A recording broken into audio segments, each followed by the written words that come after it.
नमस्कार दोस्तों, आपका अपने इनक्रेडिबल हिमाचल चैनल में स्वागत है। अगर आप इस चैनल पर नए हैं तो सब्सक्राइब करें और घंटी को दबाएं जिससे नई नई वीडियो की नोटिफिकेशन आपको मिलती रहे। आज हिमाचल प्रदेश में कोरोना वायरस की स्थिति थोड़ा बेहतर है। कल 2 पेशेंट्स डिस्चार्ज हुए हैं। इस वक्त अस्पताल में कुल मिला के 15 पेशेंट्स उपचाराधीन हैं और अब तक 20 पेशेंट्स डिस्चार्ज हो चुके हैं और 4 पेशेंट्स बाहर चले गए हैं मेदांता हॉस्पिटल। सिर्फ एक का डेथ हुआ है।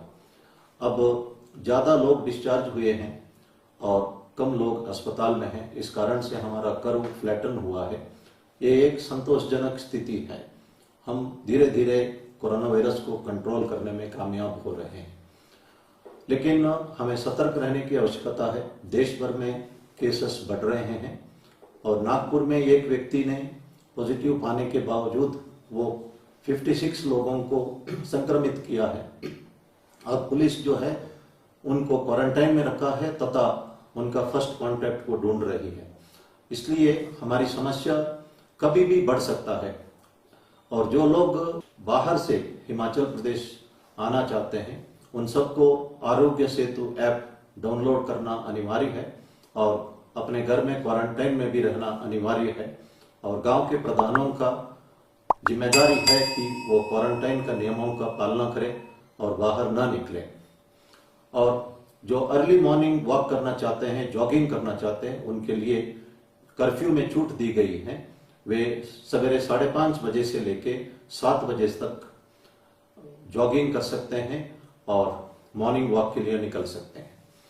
इसी तरह जो दुकानें ज़्यादा खुलने के लक्ष्य में सरकार ने कर्फ्यू रिलैक्सेशन पीरियड को भी 3 घंटे से बढ़ाकर 4 घंटा किया हुआ है। इसका भी फायदा हम उठा सकते हैं, लेकिन दुकानदारों का फर्ज है कि वे सुनिश्चित करें कि लोग मास्क पहने और साथ में सोशल डिस्टेंसिंग मेंटेन करें। वो इस तरह का बोर्ड लगा सकते हैं, नो मास्क नो रेशन, या बैंक्स वगैरह में नो मास्क नो सर्विस। और दुकानदार का जिम्मेदारी है ये सुनिश्चित करने का, क्योंकि अगर कोई एक दुकानदार संक्रमित हो जाता है तो वो कम से कम 1 महीने के लिए उसे दुकान बंद करना पड़ेगा और ये कोरोना वायरस भी एक सीरियस बीमारी है। टेलीमेडिसिन का फायदा आप उठा सकते हैं। ये भारत सरकार का पोर्टल है और इससे आप घर बैठे डॉक्टरों से कंसल्ट कर सकते हैं। आपको कंसल्टेशन के लिए बाहर निकलने की आवश्यकता नहीं है। पुलिस कांस्टेबल्स को हम कहते हैं या पुलिस एनजीओस को हम कहते हैं कि ड्यूटी पर डटे रहे और साथ में हम लोगों को कहते हैं कि घर पे बैठे रहे। तो पुलिस वाले इस वक्त 1 महीने से कुछ भी छुट्टी नहीं लिया है और वो ड्यूटी पर हमेशा लगे रहे। और आज 82 बटालियन के लेडी कांस्टेबल्स जो वेरियस पोस्टर्स तैयार करके लोगों को जागरूक कर रहे हैं। एनसीसी और कुछ एनजीओस पुलिस के लिए काफी मदद के लिए आगे आए हैं। मैं इनको तहे दिल से धन्यवाद करना चाहता हूं। अगर आप नास्तिक है, आप एक्सरसाइज कर सकते हैं, म्यूजिक सुन सकते हैं, किताबें पढ़ सकते हैं और हेल्दी फूड खा के अपना सेहत मेंटेन कर सकते हैं, इम्यूनिटी बढ़ा सकते हैं और चैरिटी करके भी अपना इम्यूनिटी बढ़ा सकते हैं। चैरिटी करने से एक पॉजिटिव फीलिंग होता है। मैंने कल भी ये बात कही थी। अगर कोई आस्तिक है, भगवान पर विश्वास करते हैं, इन तमाम चीज करने के उपरांत भगवान के ऊपर पूर्ण भरोसा रख सकते हैं। भगवान का भरोसा जो है ये एक पेन किलर का काम हमें कर सकता है। मैंने कल कहा था, pain is inevitable, suffering is optional. जो कष्ट सबको आते रहता है, लेकिन कष्ट झेलना जो है वो हमारा मर्जी से होता है। इसके लिए सबसे आसान तरीका भगवान के ऊपर विश्वास रखना। हम एक प्रार्थना करते हैं, त्वमेव माता च पिता त्वमेव, त्वमेव बंधु सखा त्वमेव, त्वमेव विद्या द्रविणम त्वमेव, त्वमेव सर्वम मम देव देव। इसका मतलब हम कहते हैं कि भगवान तुम ही मेरी माता पिता बंधु सखा हो और मेरी जो विद्या है या धन दौलत सब तुम्हारा ही देन है। मैं पूर्ण रूप से तुम्हारे लिए सरेंडर्ड हूं और मेरी देखभाल करो। ये बहुत अच्छा एक प्रेयर है। महाभारत में आपने सुना होगा भगवान कृष्ण कई बार द्रौपदी को बचाता है। एक घटना मैं जिक्र करना चाहता हूं। जब भीष्म ने एक प्रतिज्ञा ली थी कि कल सूर्यास्त के पहले मैं अर्जुन का वध करूंगा। भीष्म पितामह अपना प्रतिज्ञा के लिए बहुत मशहूर है। द्रौपदी कृष्ण को याद करती है।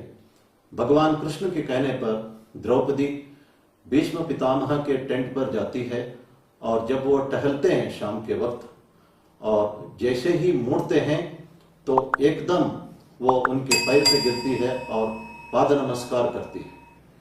भीष्म पितामह को पता नहीं है, एकदम उन्होंने आशीर्वाद दिया और कहा दीर्घ सुमंगली भव।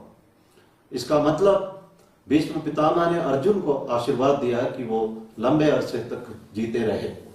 जैसे ही द्रौपदी उठ गई, भीष्म पितामह ने देखा ये द्रौपदी है।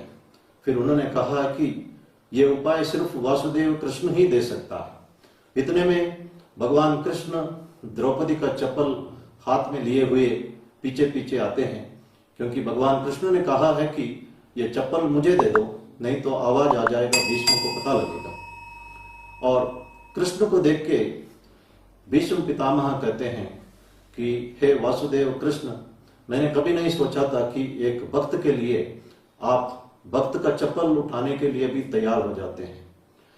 उन्होंने ये भी कहा कि जब सच्चिदानंद ब्रह्मन वासुदेव कृष्ण किसी को रक्षा करता है, भीष्म पितामह क्या, दुनिया का कोई ताकत उसका कुछ नहीं बिगाड़ सकता है। इसलिए भगवान कृष्ण भगवत गीता में कहते हैं अनन्यश्चिन्तयन्तो माय जनाव पर्युपासिते तेषां नित्याभियुक्तानां योगक्षेमं वहाम्यहम्। आप सारी चिंता मेरे ऊपर छोड़ दो, मैं सब कुछ जानता हूं और मैं आपको पूर्ण रूप से रक्षा करूंगा और आपका देखभाल करूंगा। ये भगवान ने स्वयं ये बातें कही है।